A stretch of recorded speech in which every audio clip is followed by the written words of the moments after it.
Ma maman m'a toujours dit que les bonnes suites d'Alien, c'était pas possible. Mais... il y en a. Alien, The Seven. Romulus serait pour certains un slasher débile. Pour ados. Un film qui n'apporte rien. Et qui repompe toutes les scènes des films d'avant. Et qui fait même pas peur. Bon bah c'est bien, bravo, t'as arrêté de sucer ton pouce. On est content de l'apprendre. Ça va être difficile de vous faire grimper au rideau. On a tous le coffret à la maison, hein, collector avec les making-of, le poster, le mug, les chaussures, tout. Si on pouvait arrêter de faire la compétition à celui qui est le meilleur fan. On est tous fans. En fait, je m'aperçois d'un truc. C'est que plus on attaque le film avec véhémence, plus on passe, ou tente de se faire passer, pour des ultra fans d'Alien. Un puriste, qu'il faudrait admirer pour son érudition. Un ecclésiaste. Ouais. La légende Alien devenue une nouvelle église quasiment inattaquable. Je me passerais bien de vous faire un cours sur Alien ou vous sortir un truc que vous savez pas sur un machin juste pour passer pour un mec qui défonce tout et qui sait plein de choses. Vous avez la mémoire courte. Eh, Prometheus. Covenant. Vous vous rappelez des derniers films qui sont sortis ou pas? En fait, qu'est-ce que je... Alors moi j'ai bien aimé la démarche de Ridley Scott, je pense...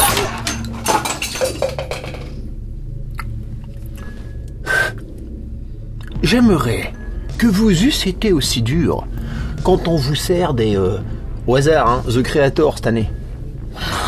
Joker, avec Joaquin Phoenix. Je suis désolé. Pauvre créature aussi. Le film avec Emma Stone. Tous les films de la planète des singes. Même les trucs Netflix, hein, Misanthrope, c'était fin nul. Hein. J'avais fait une chronique là-dessus, je m'étais marré. Mais bon, les James Bond, n'en parlons pas. Les Missions Impossibles, on va où là? Ça va. Je veux un film qui est moyen avec des défauts et des qualités. Et là, hop, Romulus, les mecs, ils sortent la tronçonneuse. Un film Osef, donc, selon certains. Pour rappel, il y a déjà eu 6 films Aliens et 2 Aliens vs Predator. Passez de doigts. C'est le 9e truc qui sort sur Alien. Il faut être un peu clément, les gars, quand même.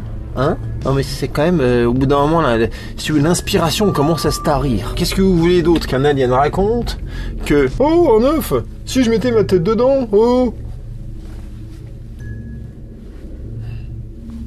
Surtout que Alvarez, premièrement déjà, il revient à l'époque des premiers. Au design collector, ça faisait 40 ans qu'on n'y était pas retourné. Sauf ceux qui jouent à Alien Isolation. Oui, comme quoi ça marche, hein? On est d'accord. Les panoramas spatiaux sont beaux et inspirés. Bon voilà, une planète avec un anneau de glace. Bah ouais, je prends. Quasiment pas de CGI. Tous les aliens sont... Regarde même les trucs, les petites araignées aliens là. Même ça, c'était mécanique. T'es comment t'as dit? Facehugger, non. Ça veut rien dire. Non, c'est une araignée. Bah t'as jamais vu une araignée? Moi je te dis que c'est une araignée. T'y connais rien. Putain, merde, putain. Et vous crachez dans la soupe, les gars. Rematez-vous des aliens de Covenant et allez brûler en enfer. Romulus développe l'univers avec la compagnie Welland notamment. Bah, c'est super. Un peu de lore. Bah ça change. Pour finir, Alvarez crée le lien entre les 4 premiers aliens et les 2 d'après. Les 2 merdes, oui. Parce que, ouais, je dirais qu'on dit comme ça. Et de manière crédible, hein, ce qui, au vu des récents délires de Ridley Scott, n'est pas chose aisée.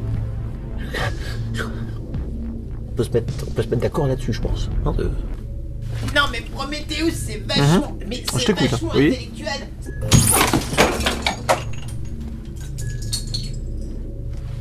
Alors, Alien 7, chef-d'œuvre. Chef-d'œuvre? Non. Non. Ne me faites pas dire ce que j'ai pas dit. Ouais, ben voilà. Moi, quand je vais aller voir ce genre de film, j'attends tellement que ça va être une merde, que je m'attends tellement à voir un truc naze, que effectivement, dès que tu me sers un truc moyen, je saute au plafond. Mais on en est là! On en est à quémander des films juste pas trop débiles, s'il vous plaît. Le moyen moins. Voilà. Puis on est content. Parce que tout ce qu'on constate tout le temps, un truc... Moi je dirais que le reproche acceptable, effectivement, c'est la tonalité. Ce film est un film d'action avant tout. Ça enchaîne assez vite. Ça va trop vite pour avoir l'ambiance angoissante du premier, par exemple. Et comme ça essaie de refaire un petit peu tout sans trop se décider...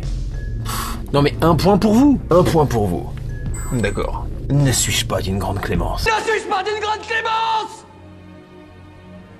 Oui, alors, le film recopie tout ce qu'il y avait dans les autres.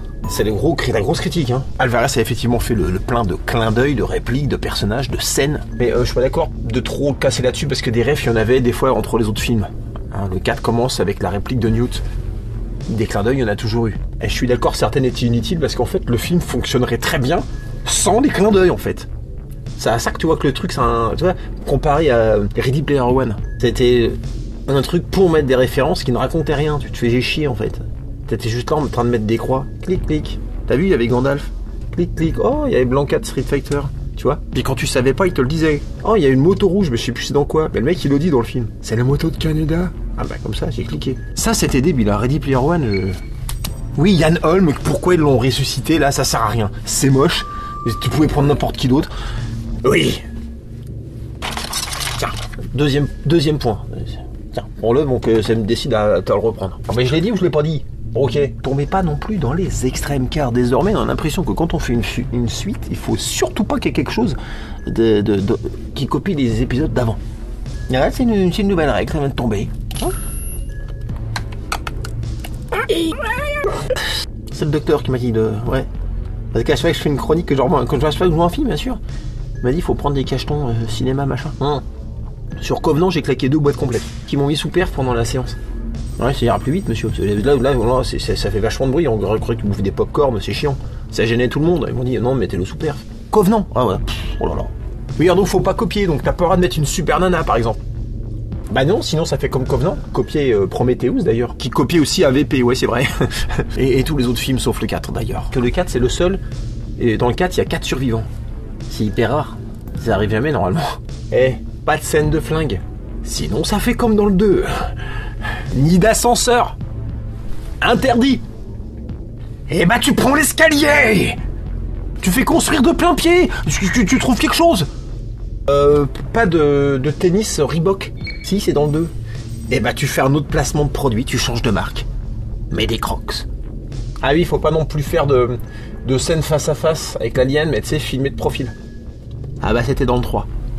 Copyright. C'est-à-dire que les épisodes ont des copyrights entre eux en fait. Ça va en train d'être rédigé, là, ça va bientôt être contractuel, ça va faire très mal ça. Dans Retour vers le futur, ils seront obligés de changer de bagnole à chaque fois.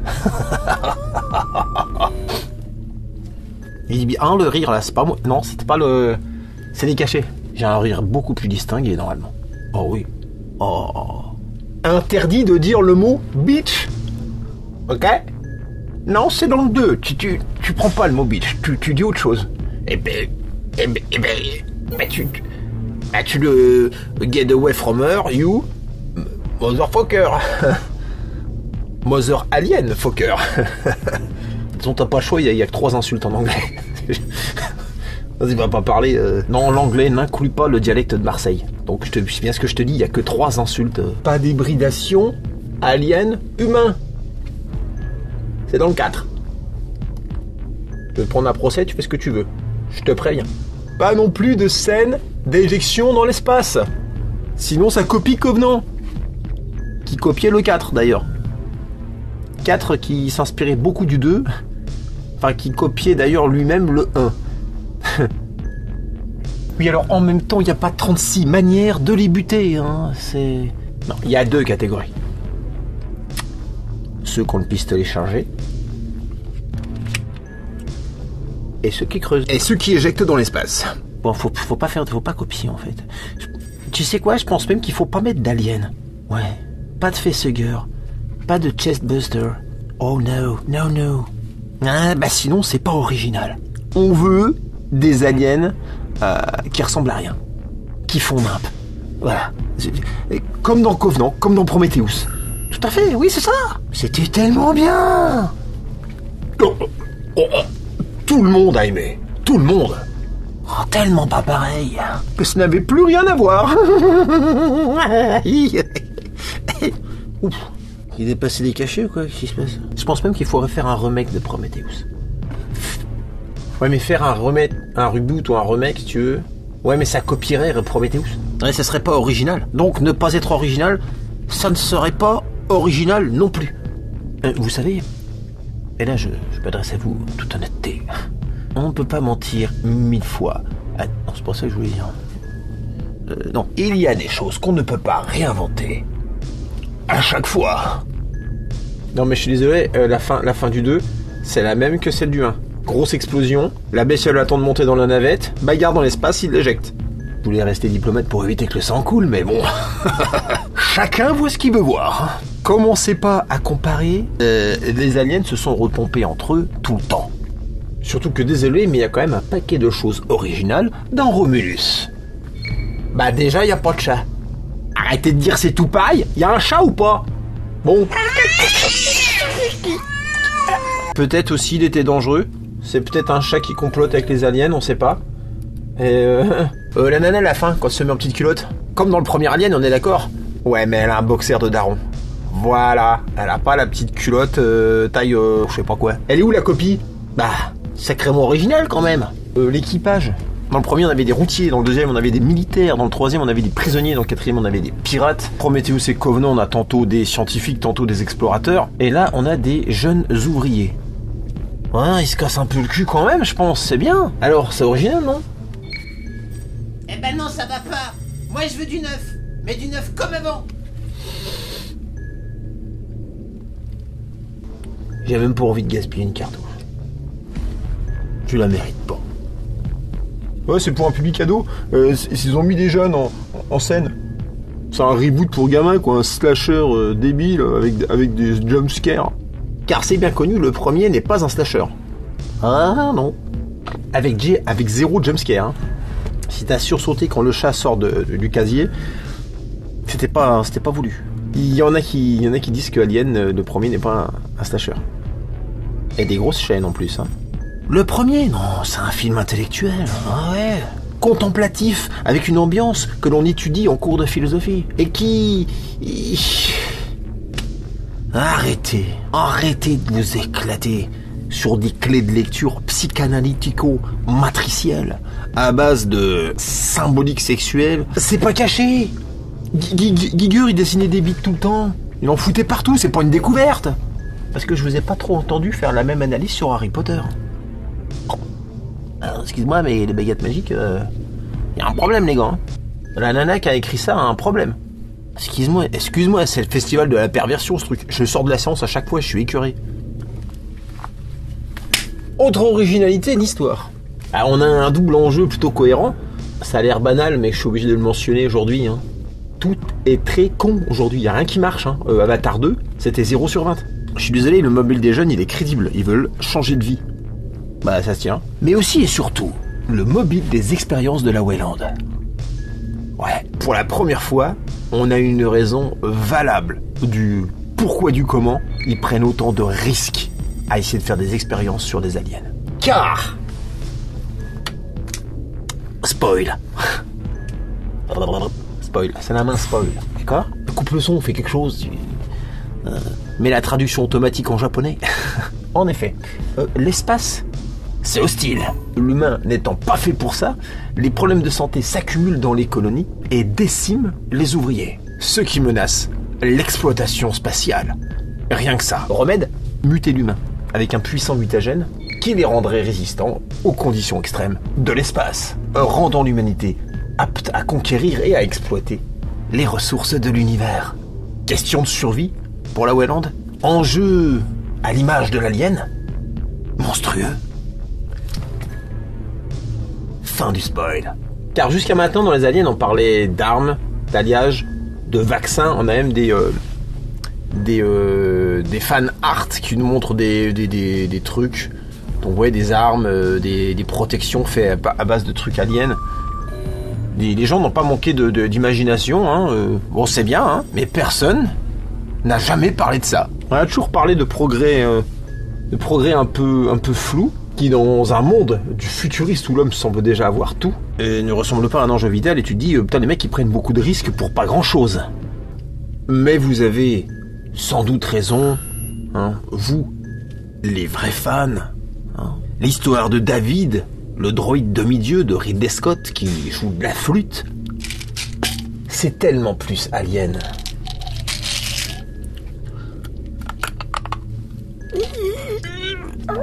Le castinge.